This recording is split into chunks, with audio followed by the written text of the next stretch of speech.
പ്രശസ്തമായ ചെങ്ങന്നൂർ മഹാദേവ ക്ഷേത്രത്തിൽ അധികൃതരുടെ അനുമതിയില്ലാതെ പരസ്യം ചിത്രീകരിച്ച സംഭവത്തിൽ ദേവസ്വം ബോർഡ് പോലീസിൽ പരാതി നൽകി. ക്ഷേത്രം അടച്ചിരുന്ന സമയത്ത് അതിക്രമിച്ചു കയറി ചിത്രീകരണം നടത്തുകയും ക്ഷേത്രാചാരങ്ങൾ ലംഘിക്കുകയും ചെയ്തവർക്കെതിരെ നടപടി ആവശ്യപ്പെട്ട് Devaswom sub group officer Akhil G കുമാറാണ് ചെങ്ങന്നൂർ പോലീസിനെ സമീപിച്ചത്. മുണ്ടിന്റെ പരസ്യത്തിനായാണ് അമ്പലത്തിനുള്ളിൽ വെച്ച് സോഷ്യൽ മീഡിയ റീലുകൾ ചിത്രീകരിച്ചത്. റീൽസ് പ്രചരിച്ചതോടെ ശബരീശ്വര സേവാ സമിതി നൽകിയ പരാതിയുടെ അടിസ്ഥാനത്തിലാണ് ദേവസ്വം അധികൃതർ നിയമ നടപടികളിലേക്ക് കടന്നത്. ചരിത്രപരമായി ഏറെ പ്രാധാന്യമുള്ള ക്ഷേത്രങ്ങളിൽ ചിത്രീകരണങ്ങൾ നടത്തുന്നതിന് മുൻകൂട്ടി അനുമതി വാങ്ങേണ്ടതുണ്ടെന്നും ക്ഷേത്രശുദ്ധിയെ ബാധിക്കുന്ന ഇത്തരം അനധികൃത പ്രവണതകൾ തെറ്റാണെന്നും സബ് ഗ്രൂപ്പ് ഓഫീസർ വ്യക്തമാക്കി.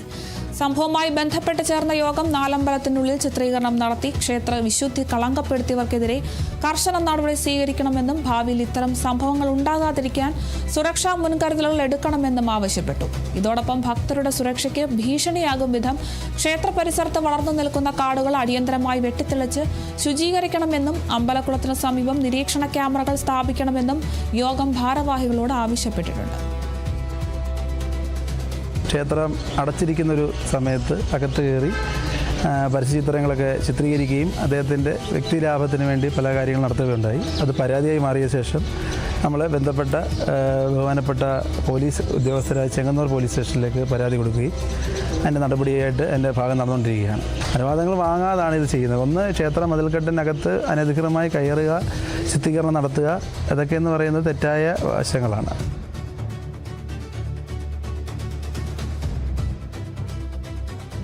PM കിസാൻ പദ്ധതി 2030-31 വരെ തുടരാൻ കേന്ദ്ര സർക്കാർ തീരുമാനം.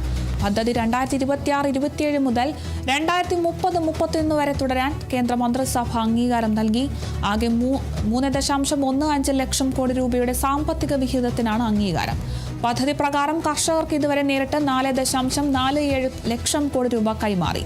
2019 ഫെബ്രുവരിയിൽ ആരംഭിച്ച പ്രധാനമന്ത്രി കിസാൻ സമ്മാൻ നിധി പദ്ധതി പ്രകാരം അർഹരായ ഭൂവുടമകളായ കർഷക കുടുംബങ്ങൾക്ക് പ്രതിവർഷം 6000 രൂപ സാമ്പത്തിക സഹായം ലഭിക്കും.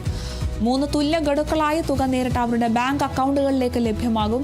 ഈ പദ്ധതി പ്രകാരം ഇതുവരെ ഏകദേശം 4.5 ലക്ഷം കോടി വിതരണം ചെയ്തിട്ടുണ്ട്.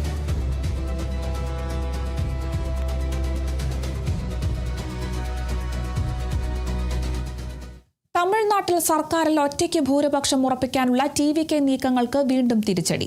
മുഖ്യമന്ത്രി സി ജോസഫ് വിജയ് ഒഴിഞ്ഞ തിരുച്ചി ഈസ്റ്റ് അടക്കം 5 മണ്ഡലങ്ങളിലേക്കുള്ള ഉപതിരഞ്ഞെടുപ്പുകൾ ഓഗസ്റ്റിൽ നടക്കില്ല.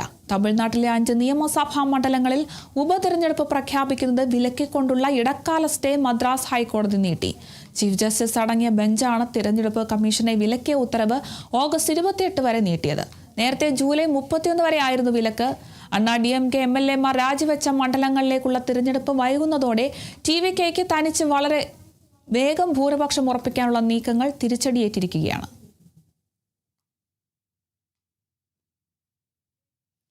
പാക് അധീന കാശ്മീരിൽ സാധാരണക്കാർക്ക് നേരെ പാകിസ്ഥാൻ നടത്തുന്ന ക്രൂരമായ അതിക്രമങ്ങളിൽ അന്താരാഷ്ട്ര സമൂഹം ഇടപെടണമെന്നും പാകിസ്ഥാനെ ഇതിന് ഉത്തരവാദികളാക്കണമെന്നും ഇന്ത്യ ആവശ്യപ്പെട്ടു. സമാധാനപരമായി പ്രതിഷേധിക്കുന്ന ജനങ്ങളെ അടിച്ചമർത്തുന്ന പാകിസ്ഥാൻ നടപടിയെ വിദേശകാര്യ മന്ത്രാലയം ശക്തമായി അപലപിച്ചു. പാക് അധീന കശ്മീരിൽ പാകിസ്ഥാൻ സൈന്യം നടത്തുന്ന അടിച്ചമർത്തലിൽ ഇതുവരെ 40-ലധികം ആളുകൾ കൊല്ലപ്പെട്ടതായും ഒട്ടേറെ പേർക്ക് ഗുരുതരമായി പരിക്കേറ്റതായും വിദേശകാര്യ മന്ത്രാലയ വക്താവ് രൺധീർ ജയ്സ്വാൾ അറിയിച്ചു.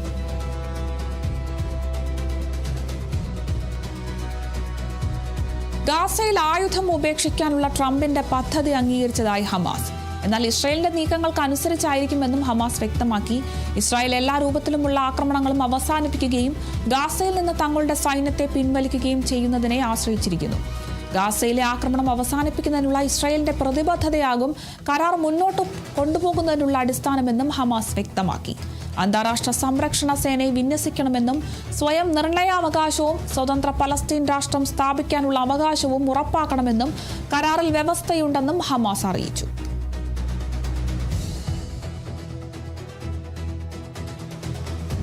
PM ശ്രീ പദ്ധതിയിൽ UDF സർക്കാരിനെതിരെ രൂക്ഷ വിമർശനവുമായി പ്രതിപക്ഷ നേതാവ് പിണറായി വിജയൻ.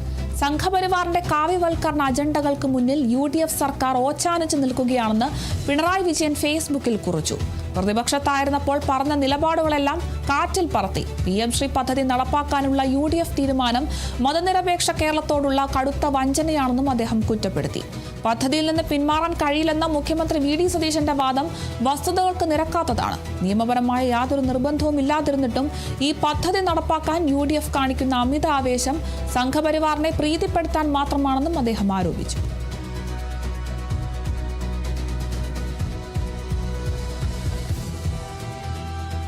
കാപ്പ കേസിൽ ജയിലിൽ കഴിയുന്ന വാഴോട്ടുകോണം BJP കൗൺസിലർ ആർ സുഗതന്റെ അവധി അപേക്ഷയിൽ ആഭ്യന്തര വകുപ്പ് അണ്ടർ സെക്രട്ടറിക്കെതിരെ അന്വേഷണം.